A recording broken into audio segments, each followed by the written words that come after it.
Well, thanks so much to everybody for coming today and spending a little bit of your holiday week with us, and for inviting us to spend a little bit of our holiday week with you. Travis, thanks so much for running a great chamber and having a great event here today. Just a little side note, very important side note. I was talking to commissioners earlier about, I don't see the sheriff here. I think he's busy helping his troops heal. He has one in the hospital from that accident last night.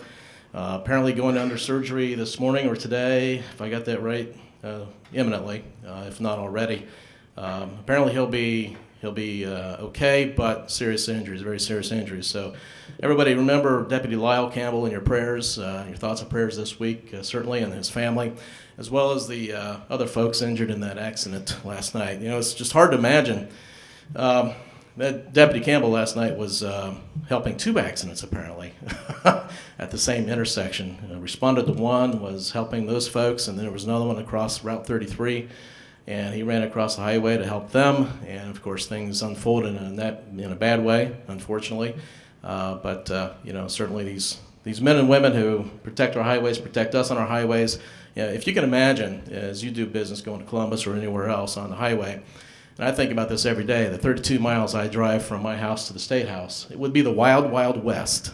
There would be pirates on the highway. You wouldn't be safe if it weren't for these men and women patrolling that highway, patrolling all of our roads and highways. So thank you, Deputy Campbell, for your service and for everything you do for us, and we wish you Godspeed and a quick recovery. Thanks again and have a wonderful Thanksgiving this week. What a great holiday time this is. I've said it before, this is a great tradition. I always enjoy it, coming and join you. Some good news about the economy, and you've already heard some of the prior speakers talk about the economy and some of the economic effects going on.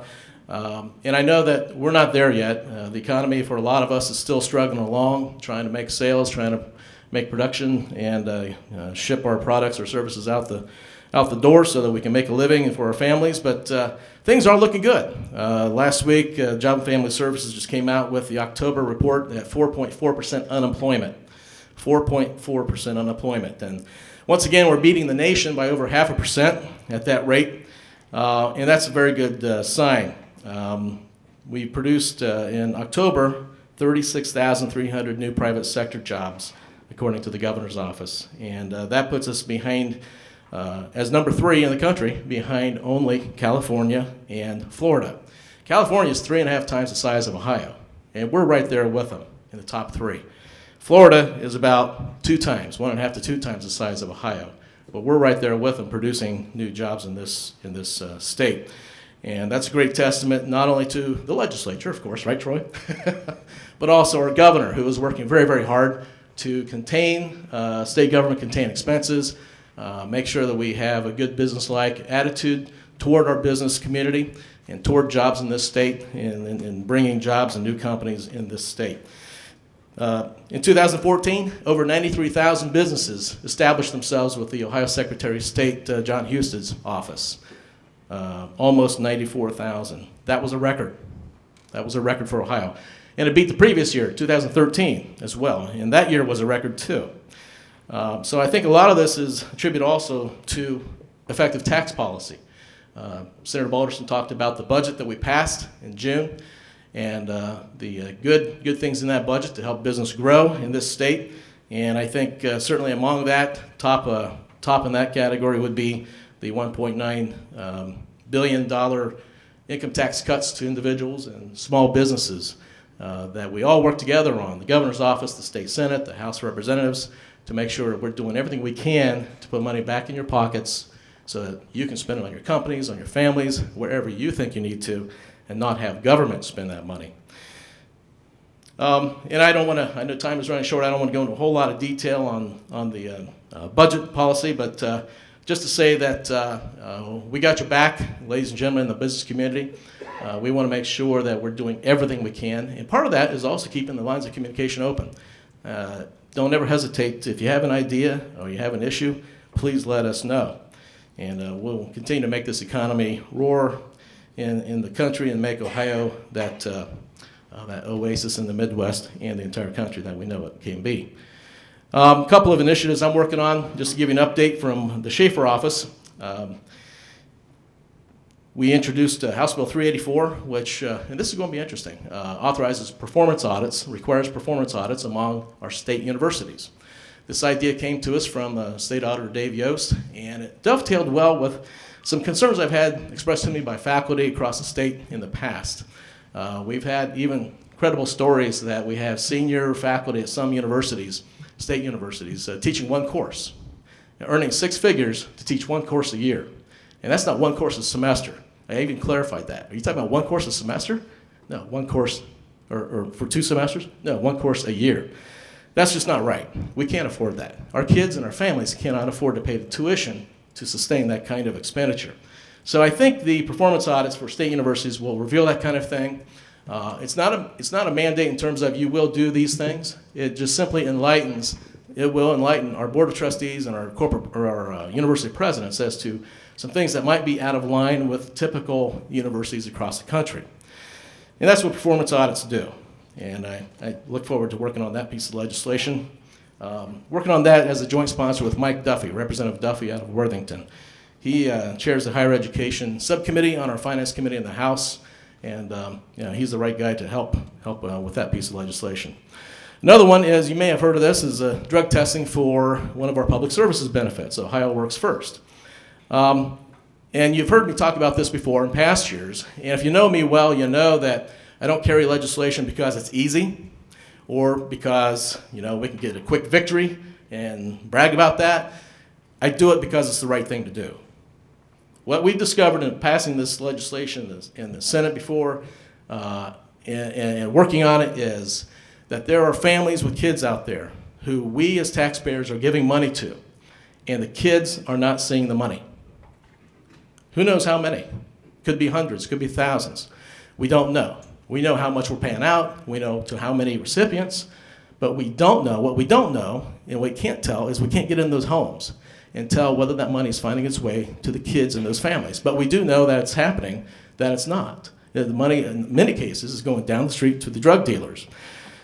Now, we never really had any real evidence that this was going on. What I've heard is from police officers, caseworkers at JFS, people telling us this is going on.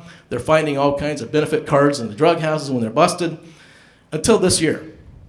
The state commissioned a study of our job and family service programming, all of our welfare programs. And in a survey within that study of all of our county JFS directors, and these are the directors, these are the experts we hire to implement our human services programs, they came back and said the #1 barrier to Ohio Works First recipients not getting a job, not being able to sustain their families on their own, is drug abuse, and they can't pass a drug test. The experts told us that. So I brought on board Ron Mag, Representative Ron Mag from Lebanon, Ohio, who was passionate about this issue too, passionate about helping the kids and these families as well, and brought him on board as a joint sponsor, and we reintroduced this legislation this year to make sure that we are helping these families and these kids who need it so badly. And we're going to get treatment to the drug abuser and the family. We're not just going to turn them loose. We're going to put our arms around them. We're going to say, follow us. You're not going to jail. You're going to counseling. You're going to treatment.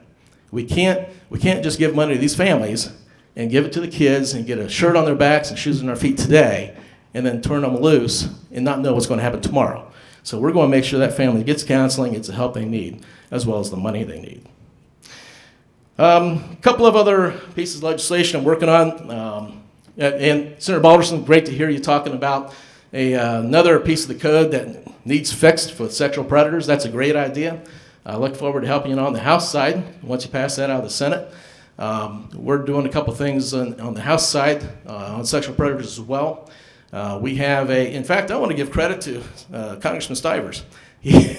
Remember, Steve? Gosh, 10, 11 years ago, you brought me on board when you were in the state Senate with a piece of legislation to get a handle on internet predators. And, what an education that was for me. I couldn't believe it. Betty Montgomery, when she was Attorney General, and you, and I came on board with that legislation when I was in the House, you were in the Senate. We finally got something passed a few years after that, but what we need to do is there's a loophole in that law that we need to fix. And we have a couple of judges, believe it or not, it's not a whole lot, probably no more than a handful, of judges across Ohio who don't believe internet importuning, which is soliciting sex from a minor child on the internet, is a crime. It's hard to believe. And these are monsters. These are not Romeo and Juliet romances. These are monsters. These are predators. And what this legislation calls for, that we worked on together for many years ago, requires a minimum amount of prison time so that we can get them in prison, get them in an institution, and get them some help so hopefully they can turn their lives around and not continue their predatory ways. Well, we found this loophole because of several judges letting folks out of prison, not even going to prison, so we're going to close that down. We've been working very hard on that this fall. We've identified some things that need fixed, and the legislation is moving forward. Hope to get that out of committee in the House next week and then to the floor. I will wrap up with that, and I could talk more about workers' compensation reforms we've done, Buckeye Lake. Those of you who live or have a business at Buckeye Lake or have an interest in Buckeye Lake, please rest assured that your team, everybody here, Stephen, you talked about it too. We've been working very, very hard on behalf of the community. And people ask, well, why Buckeye Lake? That's just up in the corner of Fairfield County. Well, Commissioner Levacy, you can probably attest to how much of our Fairfield County economy depends on that lake and the local economy there. Tremendous number of jobs, tremendous number of amount of business activity there at Buckeye Lake. That's a big chunk of not just Fairfield County's economy, but also Licking County and Perry County's economies. So we've all been working together. Representative Bill Hayes over in Licking County, he's got the other side of the lake for us House folks, working very hard to make sure that the state of Ohio is proceeding as expeditiously as possible on that dam rehabilitation. And that's very, very important. We want to get these businesses back up on their feet, selling whatever they sell. I often say that if this thing goes on the 4 or 5 years that we first heard it might go, you won't be able to find a soda or a pizza anywhere at Buckeye Lake. But I do believe that ODNR is pushing as hard and fast as they can. And if the weather holds out like today, we'll be in good shape, hopefully in the future. It won't be perfect next year, but I'm hoping we can have at least a partial season next year. But it depends on your team continuing to push the state of Ohio and ODNR to make sure that they're being responsive and that they're getting this thing done as quickly as possible. So thank you so much. And, God bless you all. Have a wonderful Thanksgiving and a very Merry Christmas.